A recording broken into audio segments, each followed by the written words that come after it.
নমস্কার, আদাব, মৈত্রী ফ্রম দিস সাইড। ঈদের ছুটির দিনগুলো আপনাদের কেমন কাটছে?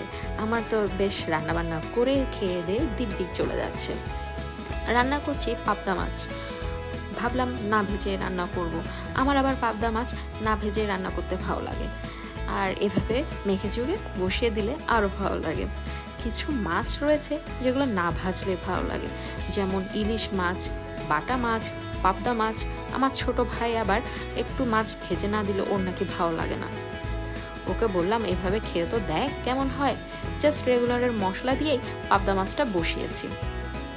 আচ্ছা, আপনাদের কীরকম ভালো লাগে, এভাবে ভেজে নাকি না ভেজে? আমাকে কিন্তু কমেন্টে জানাবেন। যাই হোক, আগের দিনের বাঙালি সাম্বার দিয়ে আর পাবদা মাছ দিয়ে বসে পড়লাম খেতে। আপনারা ভালো থাকবেন, সুস্থ থাকবেন, আর অবশ্যই মৈত্রীর সাথে থাকবেন।